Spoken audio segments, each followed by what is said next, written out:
Hello friends, welcome to my channel. Friends, Indian పాలిటీలో కొన్ని important questions చూద్దాం. ఈ క్వశ్చన్స్ చూసే ముందు ఇండియన్ పాలిటీకి సంబంధించి part 1, part 2, part 3, part 4, part 5, part 6, part 7, part 8 videos కూడా చేయడం జరిగింది. ఈ వీడియోస్ని కూడా తప్పకుండా చూడాల్సి ఉంటుంది. వీటికి సంబంధించిన లింక్స్ కింద డిస్క్రిప్షన్లో ప్రొవైడ్ చేశాము.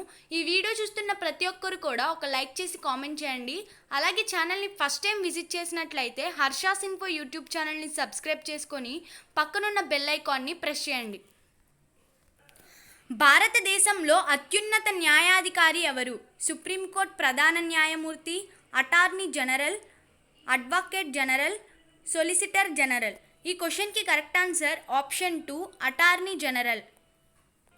భారత రాజకీయ వ్యవస్థలో ఎన్ని రకాలైన సంస్థలు ఉన్నాయి? రాజ్యాంగ సంస్థలు, చట్టపర సంస్థలు, చట్టేతర సంస్థలు, రాజ్యాంగేతర సంస్థలు. ఈ 1 2 3 4 1 2 3 1 2 3 4. ఈ క్వశ్చన్కి కరెక్ట్ ఆన్సర్ ఆప్షన్ 4, 1 2 3 4. రాజ్యాంగ సంస్థలు, చట్టపర సంస్థలు, చట్టేతర సంస్థలు, రాజ్యాంగేతర సంస్థలు.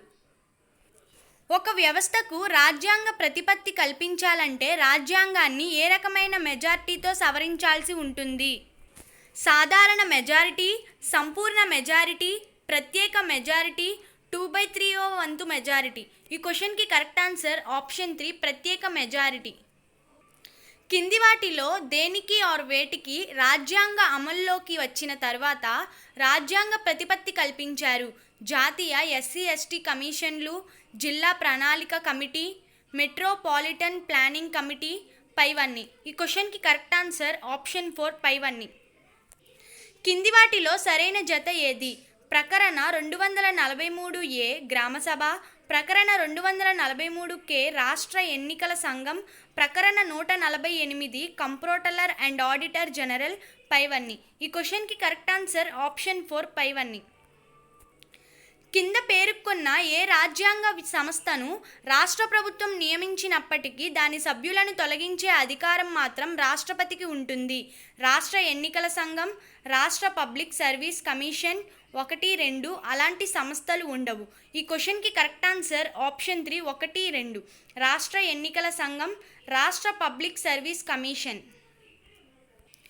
కేంద్ర ఎన్నికల సంఘానికి సంబంధించి కింది వాటిలో సరైన వ్యాఖ్య ఏది? కేంద్ర ఎన్నికల సంఘంలోని సభ్యుల సంఖ్యను రాష్ట్రపతి నిర్ణయిస్తారు కానీ పార్లమెంట్ నియంత్రిస్తుంది. కేంద్ర ఎన్నికల సంఘం అనేది ఒక పాక్షిక న్యాయ సంస్థ. 1 2 1 2 సరికావు. ఈ క్వశ్చన్కి కరెక్ట్ ఆన్సర్ ఆప్షన్ 3, 1 2. కేంద్ర ఎన్నికల సంఘంలోని సభ్యుల సంఖ్యను రాష్ట్రపతి నిర్ణయిస్తారు కానీ పార్లమెంట్ నియంత్రిస్తుంది. కేంద్ర ఎన్నికల సంఘం అనేది ఒక పాక్షిక న్యాయ సంస్థ. కింద పేర్కొన్న ఏ అంశానికి సంబంధించి కేంద్ర ఎన్నికల సంఘానికి సలహాపూర్వక అధికారం ఉంటుంది? శాసనసభ్యుల అనర్హత, శాసనసభ్యుల అర్హత, నియోజకవర్గాల పునర్వ్యవస్థీకరణ, పైవన్నీ. ఈ క్వశ్చన్కి కరెక్ట్ ఆన్సర్ ఆప్షన్ 1, శాసనసభ్యుల అనర్హత.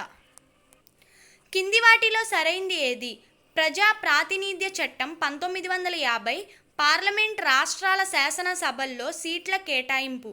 ప్రజా ప్రాతినిధ్య చట్టం 1951, పార్లమెంట్ రాష్ట్ర శాసన సభ్యుల అనర్హత. ఎన్నికల ప్రవర్తన నియమావళి 1971, పైవన్నీ. ఈ క్వశ్చన్కి కరెక్ట్ ఆన్సర్ ఆప్షన్ 4, పైవన్నీ. కింది వాటిలో సరైన వాక్యం ఏది? లోక్సభకు పోటీ చేసే అభ్యర్థి సంబంధిత రాష్ట్రంలో ఓటరై ఉండాలి. రాష్ట్ర శాసనసభకు పోటీ చేసే అభ్యర్థి ఆ రాష్ట్రంలో ఓటరై ఉండాలి. లోక్సభకు పోటీ చేసే అభ్యర్థి నామినేషన్తో పాటు 15,000 ధరావతు చెల్లించాలి, పైవన్నీ. ఈ క్వశ్చన్కి కరెక్ట్ ఆన్సర్ ఆప్షన్ 2, రాష్ట్ర శాసనసభకు పోటీ చేసే అభ్యర్థి ఆ రాష్ట్రంలో ఓటరై ఉండాలి. కేంద్ర ఆర్థిక సంఘానికి సంబంధించి కింది వాటిలో సరైన వ్యాఖ్య ఏది? ఆర్థిక సంఘం సభ్యుల అర్హతలు ఎంపిక చేసే విధానాన్ని పార్లమెంట్ ఒక చట్టం ద్వారా నిర్ణయిస్తుంది. ఆర్థిక సంఘం విధులన్నీ సలహాపూర్వకమైనవే. 1 2 1 2 సరికావు. ఈ క్వశ్చన్కి కరెక్ట్ ఆన్సర్ ఆప్షన్ 3, 1 2. ఆర్థిక సంఘం సభ్యుల అర్హతలు ఎంపిక చేసే విధానాన్ని పార్లమెంట్ ఒక చట్టం ద్వారా నిర్ణయిస్తుంది. ఆర్థిక సంఘం విధులన్నీ సలహాపూర్వకమైనవే. కింది వాటిలో సరికాని జత ఏది?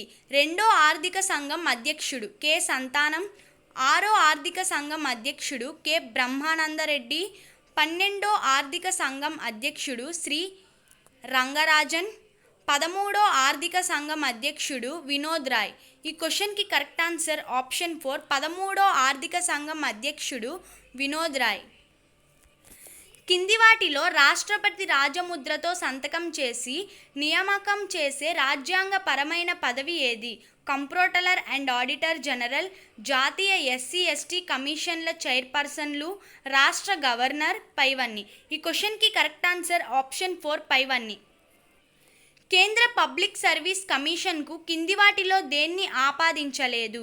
ప్రతిభను పరీక్షించే కాపలాదారు, అత్యున్నత సర్వీసులకు ఖాళీలను భర్తీ చేసే సంస్థ, దీన్ని విధులన్నీ సలహాపూర్వకమైనవే, వివిధ కేటగిరీలకు రిజర్వేషన్లు నిర్ణయిస్తుంది. ఈ క్వశ్చన్కి కరెక్ట్ ఆన్సర్ ఆప్షన్ 4, వివిధ కేటగిరీలకు రిజర్వేషన్లు నిర్ణయిస్తుంది. కింద పేర్కొన్న ఏ వర్గాల వారికి ప్రత్యేక జాతీయ కమిషన్ను ఏర్పాటు చేయలేదు? సఫాయి కర్మచారీలు, దేవాంగులు, 1, 2 పైవేవి కాదు. ఈ క్వశ్చన్కి కరెక్ట్ ఆన్సర్ ఆప్షన్ 2, దేవాంగులు. కింది వాటిలో కేంద్ర రాష్ట్ర ప్రభుత్వాలకు ఉమ్మడిగా వర్తించే రాజ్యాంగపరమైన పదవి ఏది? Comptroller and auditor general, attorney general, solicitor general, పైవన్నీ. ఈ క్వశ్చన్కి correct answer option 1, comptroller and auditor general. Attorney జనరల్కు సంబంధించి కింది వాటిలో సరైంది ఏది? సుప్రీంకోర్టు న్యాయమూర్తి పదవికి సరిపోయే అర్హతలు ఉండాలి, పార్లమెంట్ సమావేశాల్లో పాల్గొనవచ్చు, పార్లమెంట్ సభ్యులకు ఉన్న స్వాధికారాలు ఉంటాయి, పైవన్నీ. ఈ క్వశ్చన్కి కరెక్ట్ ఆన్సర్ ఆప్షన్ 4, పైవన్నీ. కింద పేర్కొన్న ఏ కమిషన్ ఎలాంటి నివేదిక సమర్పించదు? కేంద్ర ఎన్నికల సంఘం, మానవ హక్కుల కమిషన్, మహిళా హక్కుల కమిషన్, బాలల హక్కుల కమిషన్. ఈ క్వశ్చన్కి కరెక్ట్ ఆన్సర్ ఆప్షన్ 1, కేంద్ర ఎన్నికల సంఘం. కింద పేర్కొన్న భారత ప్రభుత్వ చట్టాల్లో కేంద్ర పబ్లిక్ సర్వీస్ కమిషన్ ఏర్పాటుకు అవకాశం కల్పించిన చట్టం ఏది? కౌన్సిల్ల చట్టం 1880, భారత ప్రభుత్వ చట్టం 1909, భారత ప్రభుత్వ చట్టం 1919, భారత ప్రభుత్వ చట్టం 1935. ఈ క్వశ్చన్కి కరెక్ట్ ఆన్సర్ ఆప్షన్ 3, భారత ప్రభుత్వ చట్టం 1919.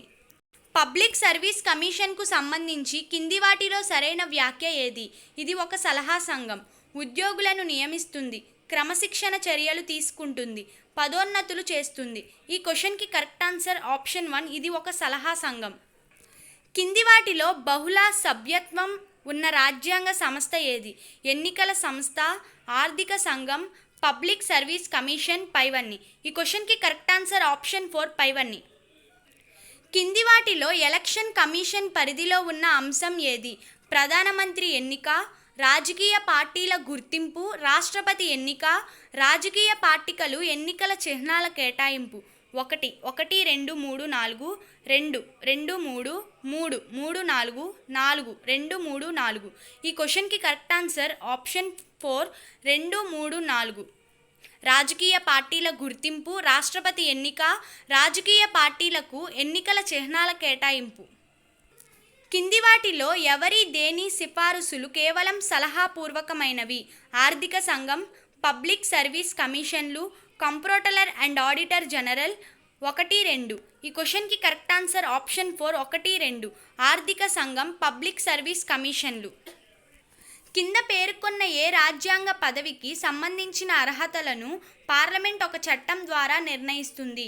కంప్ట్రోలర్ అండ్ ఆడిటర్ జనరల్, కేంద్ర ఆర్థిక సంఘం, 1, 2 పై 2 కాదు. ఈ క్వశ్చన్కి correct answer option 3, 1, 2. Comptroller and auditor general, కేంద్ర ఆర్థిక సంఘం. కింది వాటిలో పార్లమెంట్ కమిటీలతో సహా సంబంధం ఉన్న రాజ్యాంగ పదవి ఏది? Comptroller and auditor general, attorney general, 1, 2 ఏది కాదు. ఈ క్వశ్చన్కి correct answer option 1, comptroller and auditor general. అతి ప్రాచీనమైన చట్టపర సంస్థ ఏది? జాతీయ మానవ హక్కుల కమిషన్, మైనారిటీ హక్కుల కమిషన్, బాలల హక్కుల కమిషన్, మహిళా హక్కుల కమిషన్. ఈ క్వశ్చన్కి కరెక్ట్ ఆన్సర్ ఆప్షన్ 2, మైనారిటీ హక్కుల కమిషన్. మానవ హక్కుల కమిషన్లో హోదా రీత్యా సభ్యులు ఎవరు? జాతీయ ఎస్సీ ఎస్టీ కమిషన్ల చైర్పర్సన్లు, జాతీయ మహిళా కమిషన్ చైర్పర్సన్, జాతీయ మైనారిటీ హక్కుల కమిషన్ చైర్మన్ పైన పేర్కొన్న వారందరూ. ఈ క్వశ్చన్కి కరెక్ట్ ఆన్సర్ ఆప్షన్ 4 పైన పేర్కొన్న వారందరూ. మానవ హక్కుల కమిషన్ చైర్మన్ పదవికి అర్హత ఏమిటి? సుప్రీంకోర్టు మాజీ ప్రధాన న్యాయమూర్తి అయ్యుండాలి, హైకోర్టు ప్రధాన న్యాయమూర్తిగా పనిచేసి ఉండాలి, సుప్రీంకోర్టు సాధారణ న్యాయమూర్తిగా పనిచేసి ఉండాలి, పైవేవీ కాదు. ఈ క్వశ్చన్కి కరెక్ట్ ఆన్సర్ ఆప్షన్ 1 సుప్రీంకోర్టు మాజీ ప్రధాన న్యాయమూర్తి అయ్యుండాలి. కింద పేర్కొన్న ఏ కమిషన్లో తప్పనిసరిగా ఒక మహిళా సభ్యురాలు ఉండాలి? జాతీయ ఎస్సీ కమిషన్, జాతీయ ఎస్టీ కమిషన్, జాతీయ బాలల హక్కుల కమిషన్, పైవన్నీ. ఈ క్వశ్చన్కి కరెక్ట్ ఆన్సర్ ఆప్షన్ 4 పైవన్నీ. ఈ వీడియో కనుక మీకు నచ్చినట్లయితే మీ ఫ్రెండ్స్కి షేర్ చేయండి. అలాగే ఒక లైక్ చేసి మీరు ఎన్ని క్వశ్చన్స్కి కరెక్ట్గా ఆన్సర్ చేయగలిగారో కింద కామెంట్ బాక్స్లో కామెంట్ చేయండి. Thanks for watching.